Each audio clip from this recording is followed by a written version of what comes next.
Karen Nicole Picho from Iloilo City for Miss Universe Philippines 2025. Dear Philippines, of old world charms, heritage structures, and countless preserved traditions, welcome to Iloilo City. Nice. Yung I'd like to heritage. share with the universe. I always vividly dream of bodies of water since I was a kid, and even have a memory of where I was speaking with Jesus by the shore. At 28 years old, this is a dream Wow. I, Karen Nicole Picho, would like to fully embrace with my Suba advocacy. Love, your Miss Universe 2025 Iloilo City. Hashtag the Filipina Karen. Wow. Nice yung introduction niya. Very, very into culture, heritage, and it shows how rich the culture and the heritage that we have in Iloilo City. Diba? And gusto ko yung sa end part na meron siyang catchy phrase or hashtag that Filipina Karen. Naiintindihan ko naman na it's very short time, no? Pero Yeah, ang it's ganda ng mga introduction. visuals, ang dami nilang napakita, ganyan, and very professional yung pagkakagawa. Yun nga lang yung voice-over, medyo parang ang bilis. So, Ang bilis, pero ang ganda, ang galing niyang magsalita. Very clear. The words are properly enunciated, and good job. Eloisa Jewett from Laguna for Miss Universe Philippines 2025. Mabuhay, Universe! I am Eloisa Hewud, Ay, 24 Hewud years pala. old, from the beautiful province of Laguna. Growing Ang up, ganda. my mom and I always dream of me becoming a beauty queen. And now, I'm living that dream. Beyond the crown, I am also a model, a mental health advocate, and someone who loves giving back to my community. Now here's something fun. I'm a total shawmai lover. Yeah. I'll play it and I'll finish it in one sitting like it's an Olympic sport. If eating shawmai were a competition, I'd take home the gold. Life is all about embracing what makes you unique. And I can wait to share my journey with all of you. See you, Universe. Nice. Like, she's eyeing for that goal. And ang ganda ng video niya kasi it's like, ano ba tawag dyan? Yung mixture of class and something that is relatable. Parang ganon. So, Oo. ang ganda ng pagkaka-blend. Yes. And also, ang gustong part ko din doon is yung sharing that dream with your mother, most especially. Ang sarap kasi mangarap na meron kang very strong support system. That's true, actually. Sa akin naman, I love, yun nga, yung sinasabi mong perfect blend of being classy and being relatable, na tipong ano ba yung parang unique sa kanya? Oh, siomai, di ba? It's very personal, yet ang ganda nung pagkaka-execute doon sa mensahe ng video. Teresita San Winwin Marquez for Miss Universe Philippines 2025. Hello, Universe. I am Teresita Sen Winwin Marquez, 32, representing Muntinlupa City. Phil Invest. Did you know my birthstone is an emerald? Since then, green has been my favorite color and my lucky one too. And I've always felt a special bond with Muntinlupa, also known as the Emerald City. Coincidence? I think not. Ang bilis. And ang nagustuhan ko doon is yung ang consistent talaga nung kanyang styling na very natural lang. So it's something kasi na madaling makarelate ang mga audience, most especially yung mga mothers, which she is also a mother, ganyan. And medyo kinakabahan lang ako dun sa emerald, sa color green, kasi nga alam natin na green is Miss Earth. Nonetheless, ang kumbaga, siksik yung kanyang video, but I was still hoping for more, parang ganun. Oo. Sa akin naman, though, nandun tayo dun sa softness and relatability, yung friendliness, yung soft aura, ganyan. I can also feel yung may onting grit, yung parang may fang, may ready to fight, ganyan, yung parang pageant queen through and through. Sana there's more about personal stories, mga ganun pa. Rochelle Hoco from Oriental Mindoro for Miss Universe Philippines 2025. Mabuhay! I am Rochelle, 23 me, your Miss Universe Philippines, Oriental Mindoro. I've joined over 168 local pageants since I was 13 years old, making them a very big part of my journey and who I am today. I grew up in a humble home where my mom decorated our walls with all of my sashes. It sounded crazy, but it became a tourist spot and even trended online. I am also a content creator, a model, and a proud OFW at the age of 21. Oriental Mindoro or the Philippines, I am ready to conquer the universe. I love it.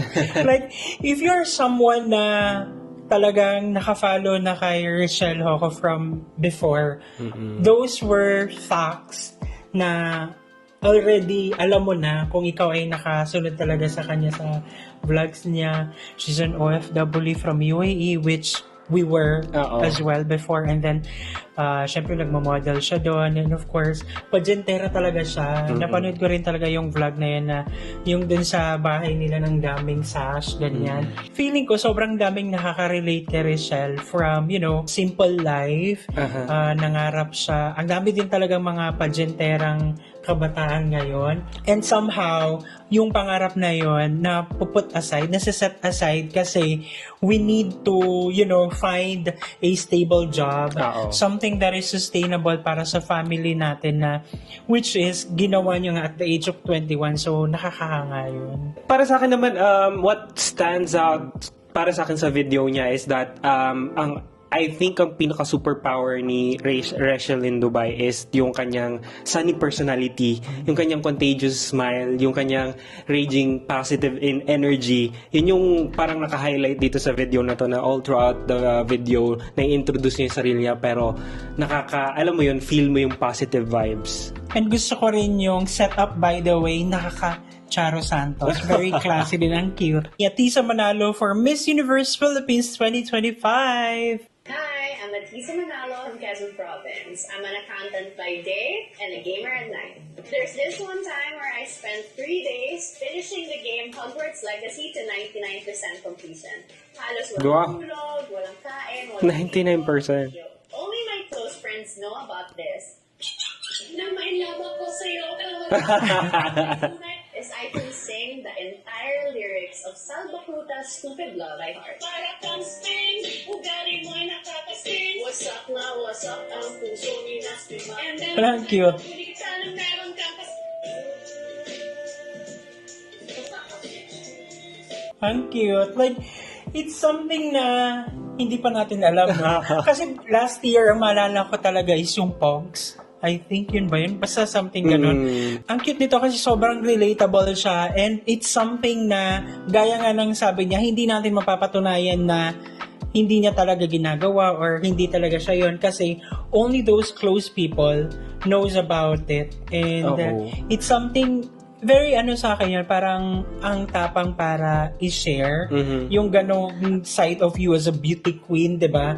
As someone na parang respectable na personality. Para sa akin naman, it's very admirable kasi she, every time na kailangan niyang mag-share ng something, she has a different take or meron palagi siyang may offer sa table. So, ang galing nun bilang queen na palagi kang merong may i-share. It's relatable at Tisa this year talaga. Eliana Maria Aduana from Siniloan, Laguna for Miss Universe Philippines 2025.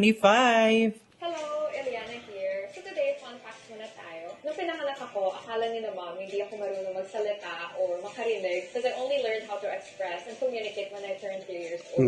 Ngayon, hindi naman ako mapigil kakasalita. And kabala na ako mag-Bisaya. Wow, Bisaya di ay. Mga kaibigan. Pero gamay lang ha. Wow! Very ang twang. For the exams, I passed it. But I was still underage at the time, so I had to wait till I turned 21 to get my professional license. Now, yun lang muna. See you soon. Very social nung pakinggan nung paano yung gamay lang. Ang gamay lang. Pero ang cute niya and gusto ko yung setup niya, very simple yung take niya, yung white top na may color and then blue jeans lang. It's something na parang cute-cute lang and then yung story niya is very personal and very bubbly. It's something different this time kasi most of the time naman naririnig natin siya na nagsasalita with highfalutin words na parang alam mo yun, di ba? Parang ang cute. Sa akin naman, atag dito, parang ina-admire ko yung mga tao na they can actually talk professionally and inject you or i-flex yung mga achievements nila sa buhay na it doesn't sound nagyayabang sila na they have all the right to, alam mo yon, ipagmalaki kung ano yung mga na-achieve nila sa buhay. So, ang galing. I don't have any disagreements naman. Ay, wow. Ang cute. Chelsea Fernandez representing Sultan Kudarat from Miss Universe Philippines 2025. Hey you! So Well, hey you! 25. Ay, wow. Ang class. Of the Philippines, Sultan Kudarat. Napaka-glamour. Always loved pretending a brush or deodorant was my microphone. A little did I know the playful spirit would guide me to become a graduate of mass communication, majoring in broadcasting. Broadcasting. Mirror moments. Wow. Ang gusto ko Commercial. talaga siya is very clear talaga siya Yes. as always magsalita. And ano ba tawag dyan yung video ad? Napaka-commercial Commercial, nung oo. effect, nung setup niya. Basta ang ganda and ang clear niya magsalita and hindi ko mapigilan na tignan yung kanyang ano ba tawag dyan? Yung kanyang suot, ang makeup. Very polished. She's a very like celebrity material na yung ang ganda nung tama ng ilaw sa kanya, ang ganda nung kumbaga kuha ng voice niya sa mic, ganyan, ang sarap niya pakinggan, pang TV material talaga siya. And yung meron talaga mga queens na parang during the productions pa lang or yung mga videos pa lang parang very queenly na sila, parang nasa kanila na talaga yung corona. And gusto ko pala yung sa end part na it's very, ano ba tawag dyan? Very engaging. O ikaw. Parang ganun. May It's- rapport sa audience. Yes, it's something na nag-o-open ng engagement. And of course, si Chelsea Fernandez din talaga is isa sa mga crown-worthy queens this year.